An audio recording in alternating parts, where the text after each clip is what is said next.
welcome back to our channel. So in this video we will discuss about what's a pumping clearance and what's the methods of measuring pumping clearance. So let's consider one cylinder and piston assembly. First we know about how the air will come inside the cylinder. So let's consider I will create low pressure inside the cylinder. First I create low pressure inside the cylinder. What will happen? So outside the cylinder there is a high pressure. Outside the cylinder there is a high pressure, let's say 1 bar. So due to that, so this high pressure will be higher than the spring pressure. So spring will be moved down, so suction valve will be open, so high pressure air will be come inside the cylinder. So here you can notice that when I will create low pressure only, then only our high pressure outside atmospheric pressure will be come inside the cylinder. If I didn't create low pressure inside the cylinder, there is no air will be come inside the cylinder. So okay, so what's the pumping clearance means? Pumping clearance is a distance between the top of the piston. So distance between the top of the piston to the this cylinder head. So pumping clearance is the distance between the top of the piston and this cylinder head.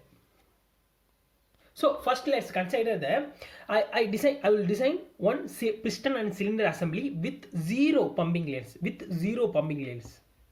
So there is no pumping clearance in the between the cylinder head and the top of the piston. Okay. So let's start what will happen inside the cylinder with zero pumping clearance. So I will start the so follow this graph. I will start from A. From A, suction valve will be closed. When suction valve will be closed, our compression will start. So our piston is compress the air inside the cylinder. So from point A, piston is at BDC. So piston at BDC, suction valve will be closed and piston will be start compressing the air, and it's compressed. At this point our discharge valve is open. So our discharge valve is open. So when a discharge valve is open, our compressed air going to the next stage of the compression. So it's going to the next stage. So but till at the same time our compression also continues. Here you can see discharge valve will be closed, our compressed air will be going to the next stage, but our compression still continues. So at this point our discharge valve will be closed. So discharge valve will be closed, our compression stops. When the discharge valve will close, our compression stops. When the suction valve is closed, our compression starts. Here, when discharge valve will close, at the point our piston will be at DDC. Here, this point, because we have no pumping clearance. Okay, due to that zero pumping clearance, there is no air drop between the piston and cylinder head. So due to that discharge valve will close, lot of air, compressed air will be gone outside to the next stage. Due to there is no clearance between the piston and cylinder. Okay, so due to that there is no air will be trapped inside the cylinder. Okay, so due to that low pressure is created between the piston and the cylinder head. Low pressure will be created in this region because of there is no air trap between the cylinder head and the piston. So here low pressure, if outside the cylinder is high pressure, so air will become always high pressure to low pressure, so air will be drawn to the cylinder. Here you can know when discharge valve will close, at the same time suction valve is open. So when discharge valve will close, at the same time suction valve will also open. Because of low pressure is created when discharge valve is closed. So let's calculate volumetric efficiency of this cylinder of this design.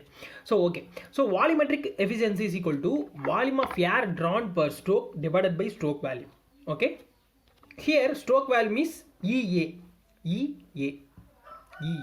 So it's our stroke volume DDC to BDC.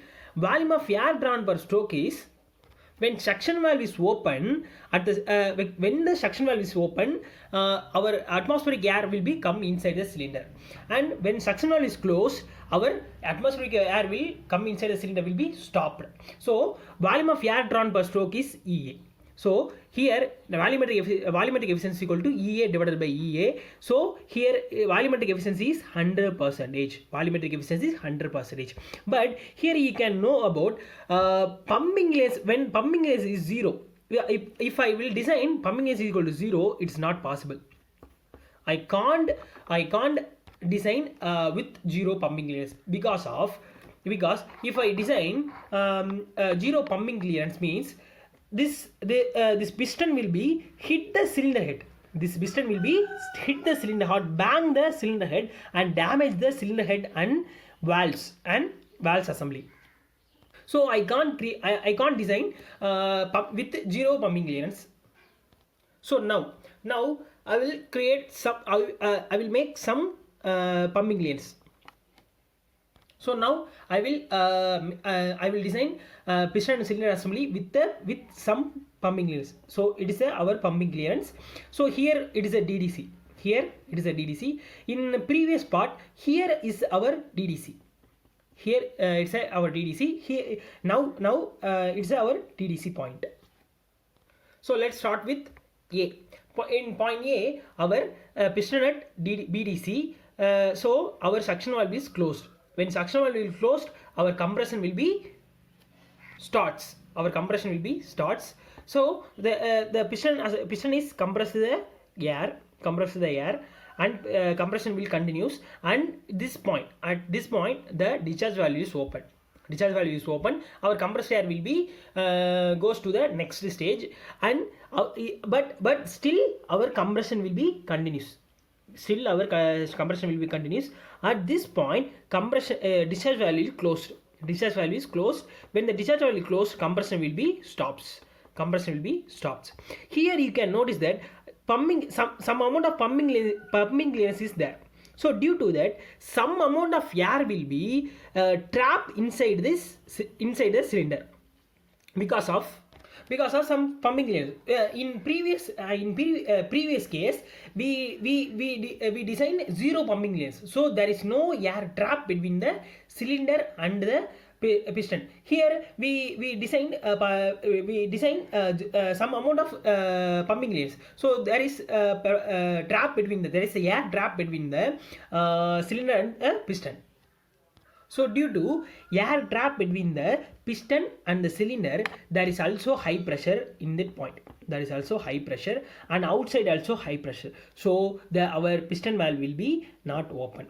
So when piston is come, our piston will be goes from DDC to BDC. When piston is moves down, our air will be expand. Due to air expansion, air pressure will be reduced. It comes to the low pressure at that point. When piston is come to from DDC to at this point, air will be expanded and low pressure will be created. So inside low pressure, outside is high pressure. So air will come high pressure to low pressure. Here you can see when the discharge valve is closed, our compression will be stops, and our piston moves down from the DDC, from the DDC. It's a time.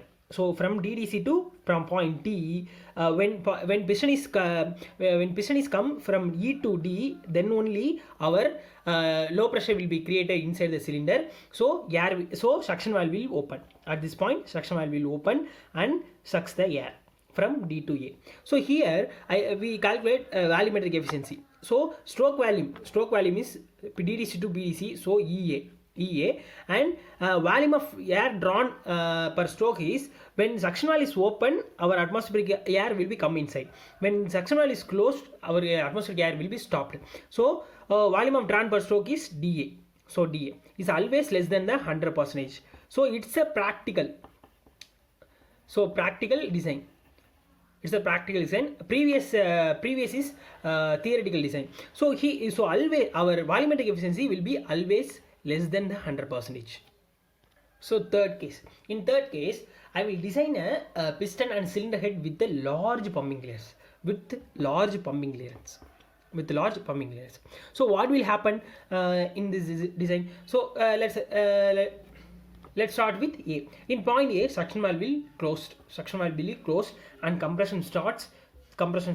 At that point, discharge valve is open. And our compression will be continuous.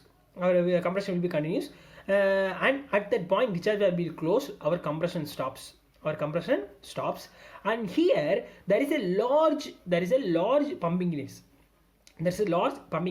Due to that, lot of air will be trapped between the piston and the cylinder head. There is a lot of air will be trapped. So due to that, our piston needs long stroke. To create low pressure inside the cylinder, because of when our air will be expand, so that only our low pressure is created inside the cylinder. For that expansion, our piston needs long stroke. Here you can see in case 2, here you can see there is a short stroke. There is a stroke stroke is required for create low pressure inside the cylinder. But here there is a air trapped between the cylinder and the piston. For that, for create low pressure inside the cylinder, piston needs long stroke to expand the gas. So in case 2, in point D, low pressure will be created because of less amount of air inside the cylinder. But in third case, due to large pumping clearance, at point D1 only our suction valve will be open. Because of at point D1 only our low pressure is created inside the cylinder. So let's calculate volumetric efficiency. So here stroke volume is EA. So it's a E and it's a A. From point D1 is suction valve is open. So suction valve open only our atmospheric air will be come inside. So D1A. So in this case our volumetric efficiency always less than this volumetric efficiency, always less, because of large pumping clearance. So because of this, our air compressor pumping clearance will be always small. So let's recall the three cases. In first cases, zero pumping clearance. There is no air trap between the cylinder and the piston. So piston at DDC only our low pressure will be created, and at piston as DDC our suction valve is open and lot of air will be gone inside. So volumetric efficiency will be gone inside 100%. In case 2, I have small pumping clearance. So there is a small amount of air will be trapped between the cylinder and the piston. So piston needs some small stroke to expand the gas. So then only low pressure will be created. So our suction valve will be open after some degree of DDC. And in third case, we design large pumping clearance. Due to that, lot of air will be trapped between the cylinder head and the piston assembly. So piston needs long stroke to open the suction valve to create the low pressure. So our suction valve will be opened after long degree to the DDC, from the DDC. So next we know about methods of measuring pumping clearance. There is a two efficient method is there. So one is lead ball method, second is clock gauge method. So first we know about clock gauge method. So let's consider the same piston and cylinder assembly. Here's the piston. Piston is connected to the crank connecting rod with cut joint pin. It's a connecting rod bearing. It's inside this there is a crankshaft. So by using hand crank, I will put the piston at DDC. I will put the piston where it's piston at DDC. After I put a piston at DDC, I will use clock gauge. I will use clock gauge. Clock gauge have two ends. Clock gauge have two ends. One end will be connected to the bottom of the piston. One end will be connected to the bottom of the piston. Other end is connected to the crank web, center line of the crank web. Other end is connected to the center line of the crank web. Okay. So after connecting two ends to the piston and the crankshaft, clock is shown some gauge reading. This gauge reading will be noted. And next, so at the same when piston has a DDC, remove this nut and remove the bottom end bearing. After removing bottom end bearing, using lever, raise the piston with touches the crankhead, so cylinder head.